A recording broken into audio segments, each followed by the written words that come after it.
Hello, and welcome to this video presentation of analysis of variance one way.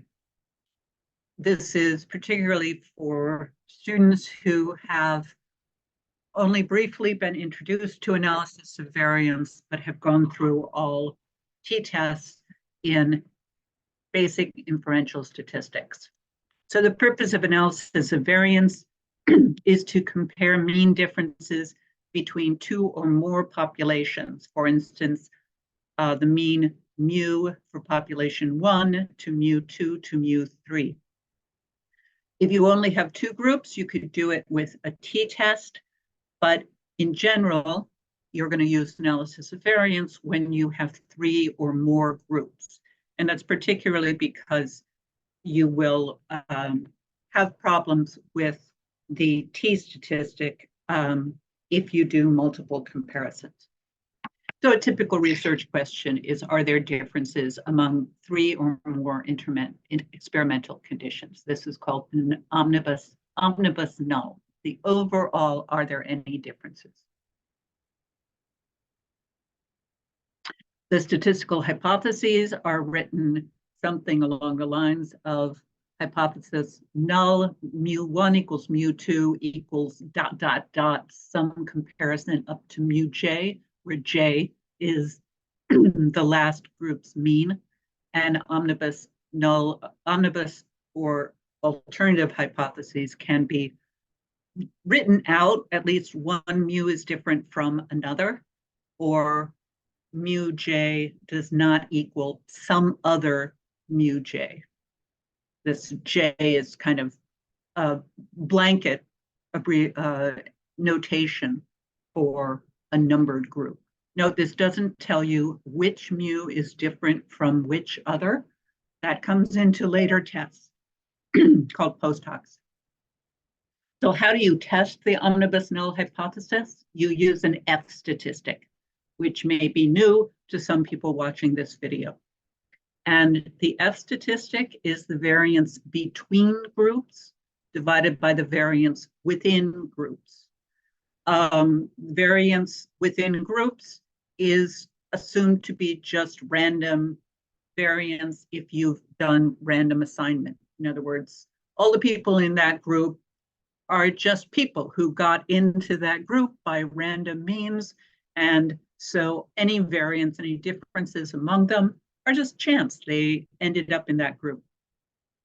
Variance between is variance associated with which group they got assigned to, plus that overall chance variance. But it is systematic variances between groups. So it's going to include any kind of treatment effect.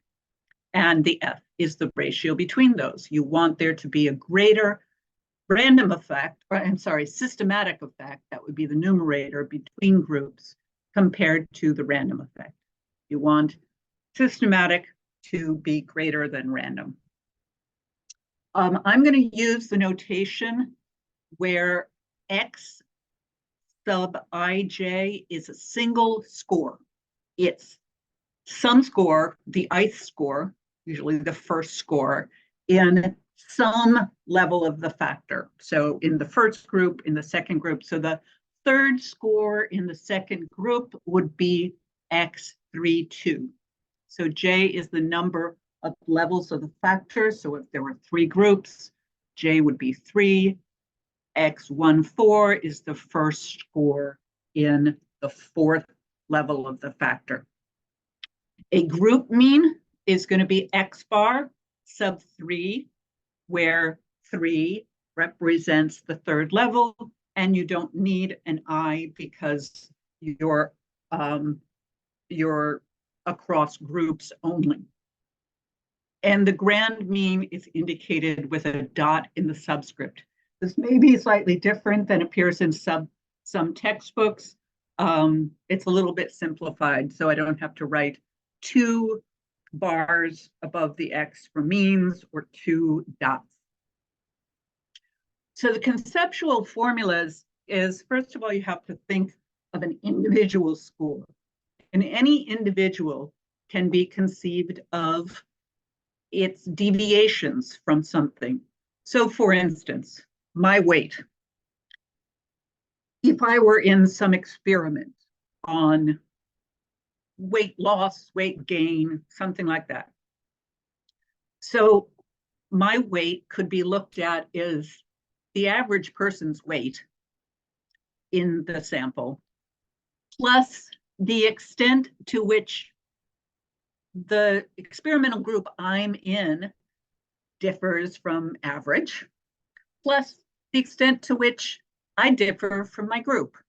So if I was 10 pounds heavier than my group, and my group was 3 pounds heavier than the mean, and I knew the mean, then I'd know my weight. So it's just important so that you realize the way that we break down scores in ANOVA. So the formulas for what we call sums of squares in ANOVA, and you've seen sums of squares before, undoubtedly. They're the numerator of variances. And remember, we want variances for that F ratio, variance between divided by variance within. So you're going to see a between and within on this slide. And note that in each of these, you have deviation scores. Something is deviating from some kind of mean, just like any kind of sum of squares. Sum of squares is the sum of deviations from a mean. That's what sum of squares mean. And they're sums of squared deviations from a mean. That's the full mouthful of a sum of squares. Sum of squared deviations from a mean. In this case, we have different kinds of scores and different kinds of means. So your total sum of squares for an entire data set is the sum over all the sums, that's why there are two sigmas, of an individual score compared to the grand mean squared. Okay, the squared individual score minus its grand mean. And that's, when you add all those up, that's the total number of deviations squared that you have in your data set. We break that up into, because we need it for the F ratio, systematic variance between groups and variance within groups. So systematic variance between groups, numerator of that is sum of squares between groups. That's the second row among these formulas. And that's n times, okay, so don't forget that n if you're calculating, that is the number of cases within a group, times the sum of a group mean minus the grand mean squared. So it's the deviation of group means from the grand means. Not individual scores from the grand means, that's sum of squares total. In individual groups means from the grand mean. And sum of squares within is the sum over all the data sets of the individual scores compared to their group means. Remember, it's just like, oh, we're all in this group together. Well, we just ended up in this group because of chance. So how much do we vary? Just by chance. Okay, so that's the individual scores compared to their group means is your deviation term in there. And it should work out that sum of squares total is the sum of between and within. It will work out that way if all the computations are done correctly. So we're going to go on to a computational example. So first, where do you get the F statistic from here? The F statistic is the ratio between the variances, variance between over variance within.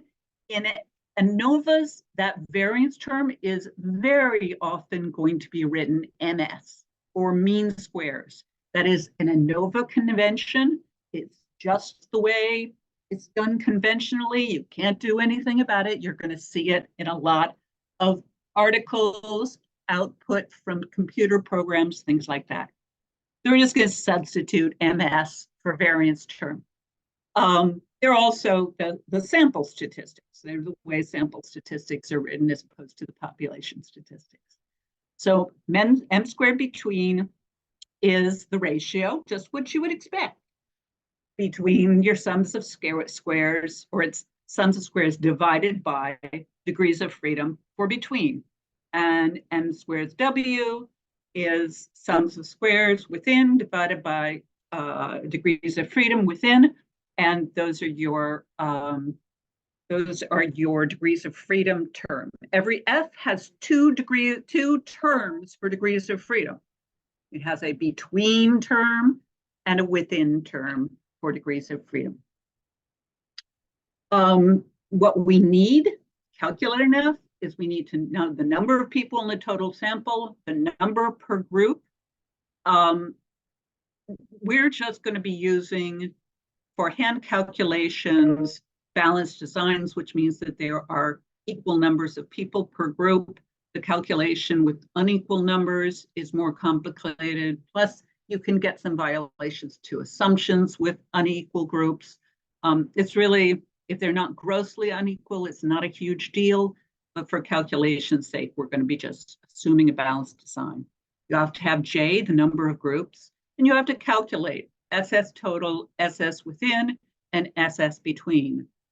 You don't really need all three because one of them is the sum of two more. So you just, if you have two, you're automatically going to have one, but it's safe to make sure you have three to catch any errors. You need your degrees freedom term, and then you need your mean squares terms. So first we calculate the sum of squares. And then I'm just going to go through this because we're going to do it by calculation in a minute, and you'll see these formulas. Again, I'll just note on this page that sometimes you will see that deviation score for sum of squares between written in an abbreviated format, which is on the top row, you will see mean J, that's the mean of an individual group, minus the grand mean. In the second row, you see alpha hat, J squared. Alpha hat, just like little x in an individual score deviation from the mean, alpha hat is an individual group's deviation from the grand mean. It's another convention which appears in some textbooks, and if you see that alpha hat, it's a group deviation from the grand mean.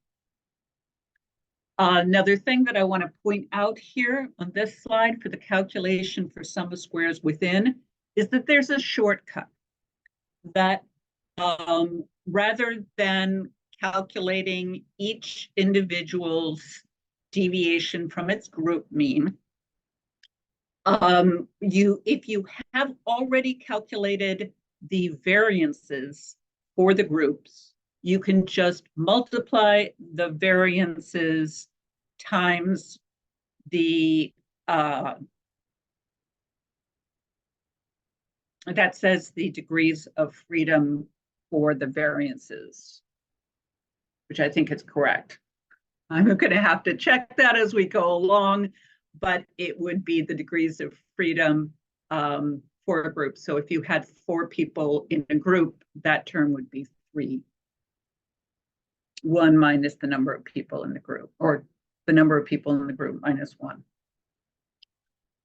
So we're going to have a data set right here, which is people have been randomly assigned to rooms of different temperature and then taught something. And you have their outcome scores, and you have their individual scores, and each of the group means. The group mean for people in the cold room is 1, the group mean for people in the moderate room is 4, and the group mean for people in the hot room is 1. Research question is, are there any differences among these group means that are not likely due to chance? So you see the data up again in the upper left-hand corner, and all of your formulas are in the upper right-hand corner. And I've laid out an Excel spreadsheet with these scores to let you see that if you were doing it in Excel, or if you were doing it by hand, you would need minimally this number of columns. It's really kind of a mess if you don't have this number of columns.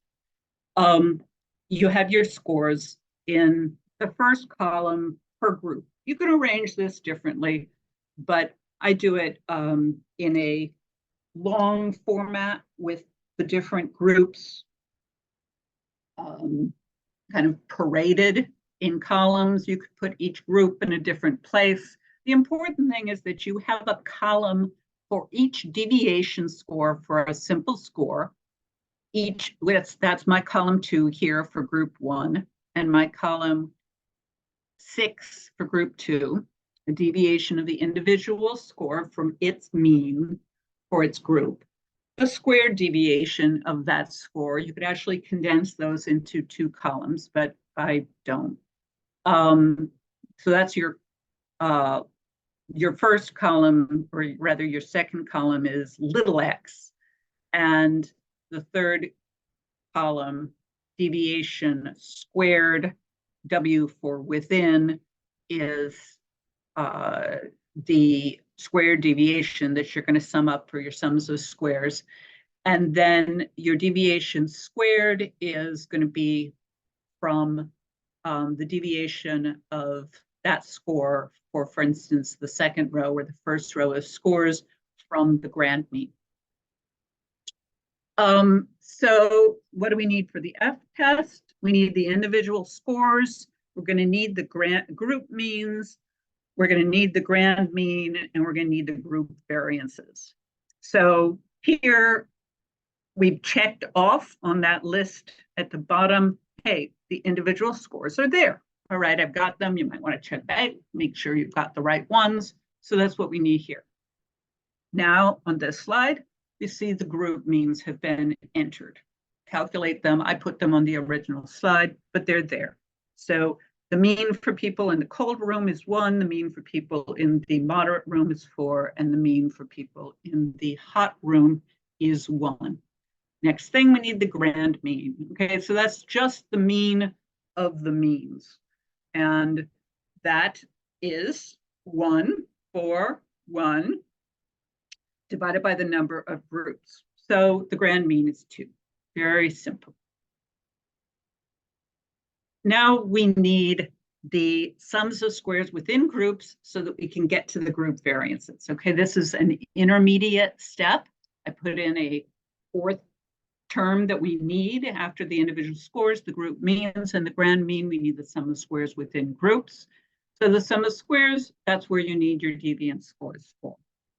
So for group 1, first score is 0. Its mean is 1. The score of 0 minus 1 is -1. And if you square that, I'm looking in the column that says deviation squared, parentheses W, you square -1, you get 1. Okay, we're following the first formula in the upper right-hand corner that says we're looking in parentheses at squared deviations of individual, oh, I'm so sorry. This is for sum of squares between. So this is the second row of formulas on the right-hand side. No, it's not. Oh, I'm sorry. This, forgive me. This is actually an intermediate step to get the sums of squares. We need the variances eventually. So, Okay, back to what we're actually doing, because you have to do this. You have to get the squared deviations for the individual scores from their groups. So score 0 minus its group mean of 1 is -1. You square that, you get 1. You do each person within its group, you sum them up. So the sum of squares for this group is 6. The sum of squares for group 2 is 6, and the sum of squares for group 3 is 4. The grand mean is 2. Okay, we have the sums of squares within groups, and now we need the group variances. Okay, the group variances are quite simple. As you recall, a variance is the sum of squares divided by the degrees of freedom. So sums of squares 6 divided by n minus 1, which is 4, which is 1.5. So we do that for each group. And now that we have the variances, we have most of the terms. What we don't have is that still empty column, square deviations from the total. So now we're going to fill in that empty column. Oh, actually, what we're going to do first, we're going to fill in the empty column. And that's going to allow us to get our sum squares between, because we need group means minus the grand mean.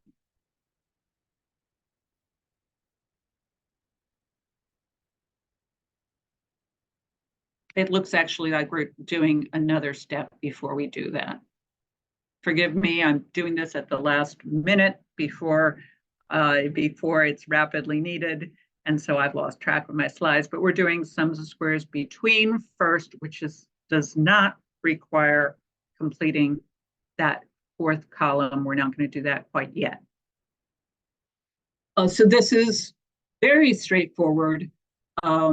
This is the step, usually sums of squares between, that takes the fewest steps, because you're just taking within that parentheses for deviation scores, you're just taking the group mean minus the grand mean. You're taking each of those terms, squaring them, summing them, and then remembering multiplying them times that n sub j, which is the number of people in a group, the n within a group.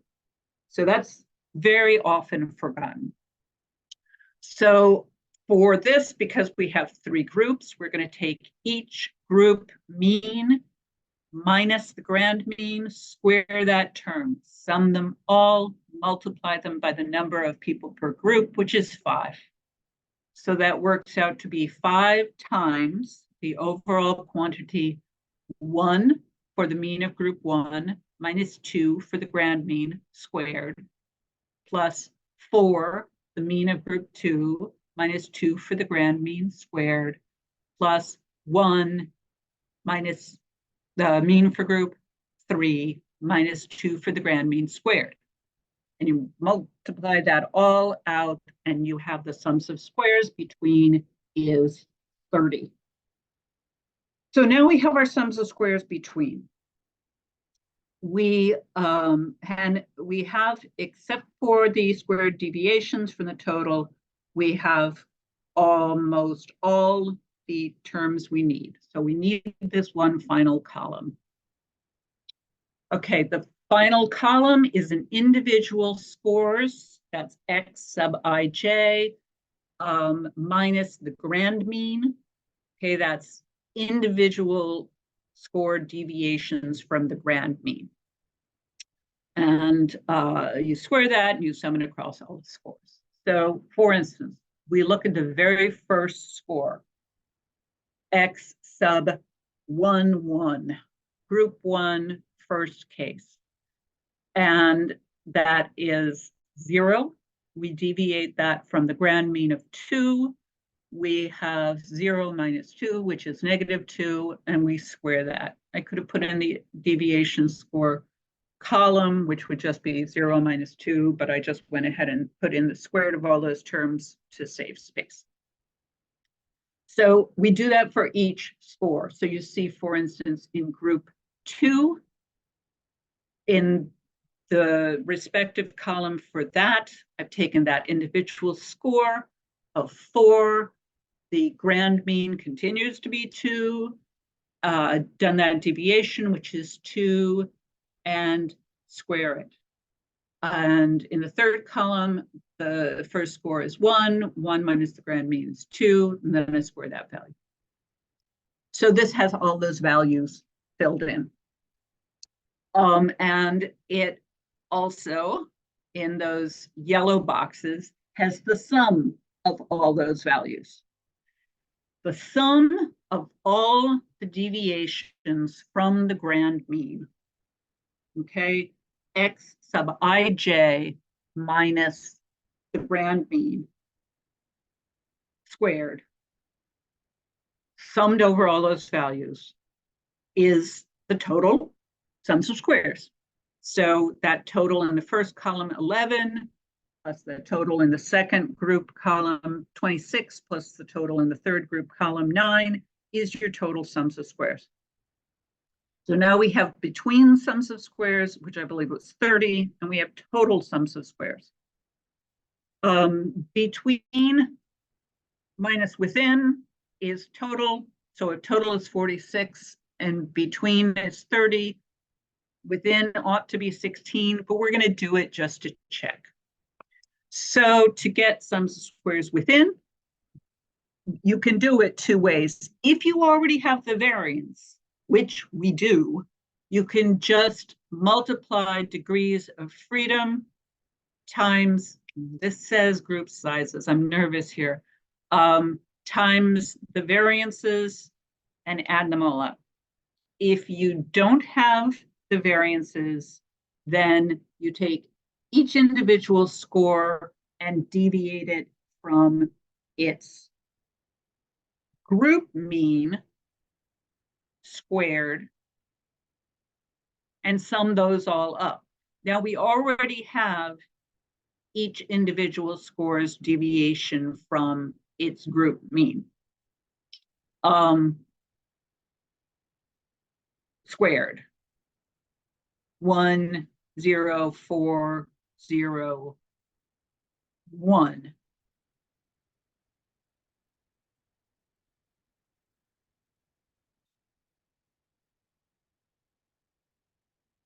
Excuse my pausing. 0, 1, 4, 1, 0. Right. So, right. So works out to be all the variances. Okay, but we're going to look at this. Yes, it is degrees of freedom. Thank goodness. For the short formula for this, it's the variance times its degrees of freedom for each group. So the degrees of freedom for an individual group with an n in the group of 5 is n minus 1 of 4. So you take 4 times 1.5 for group 1.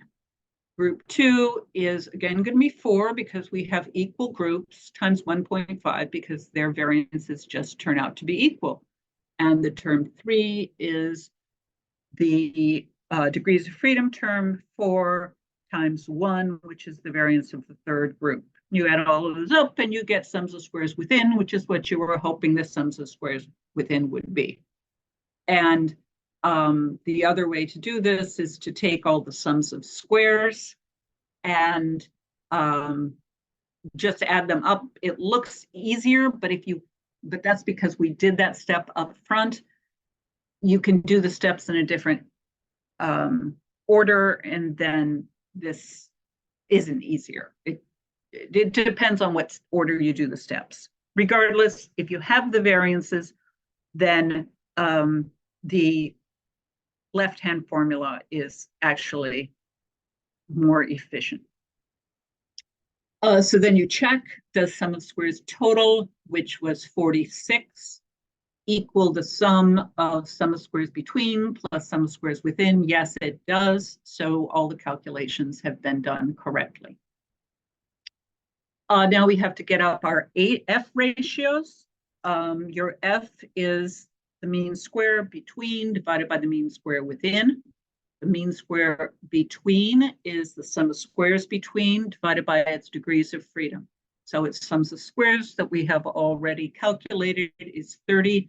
Its degrees of freedom is j minus 1, that's in the purple box, which is the number of groups minus 1. So we have 3 groups. So that term is 2, and 30 divided by 2 is 15. Mean squares within is the sums of squares within divided by the degrees of freedom for within. So that's 16 from our calculations. The total number of people in the entire data set is 15, minus the number of groups is 12. And that works out to be 1.33. So the F statistic is 15 divided by 1.33, which is 11.25. So let's go into the hypothesis test. So our hypothesis, our pair of hypotheses is, in this case, mu1 equals mu2 equals mu3. And that's because we know exactly how many groups, so I didn't write in the J. And the alternative is that there is some difference between one of those and some other one of those. And again, you can write that out in words, that there is a difference among the groups that's statistically significant or not likely due to chance. Your degrees of freedom are j minus 1 for between, and total sample size minus the number of groups for within. If you look up in the book, your F critical statistic, you've got 2 degrees of freedom, that's j minus 1 for your first term, 12 degrees of freedom for your second term. If you look up at the 95 percentile, you're going to find those values, you're going to fill in your mean squares between, etc. All of these things we've calculated. So that is our critical statistic. We came up with 15 for mean squares between. We came up with 1.33. We take the ratio of those two and we get 11.25. And we get eta squared, which is an effect size. I'm not going to go into that right now, but that is the sums of squares between out of the total sums of squares. So it's the proportion of total sums of squares that is systematic between groups plus random variance, and that's 0.65. So we make our decision. Sorry, that was the end of the slides. The question here is, what is the decision if the obtained X is greater than the critical value? We reject the null hypothesis. We find that there is a likely difference among these through group means that is not likely due to chance, with a effect size of 0.65. We do not know at this point which groups are statistically different in their means, that just that among the 3 groups there is a difference. And that's a walkthrough of Way Anova. Thank you very much for your attention.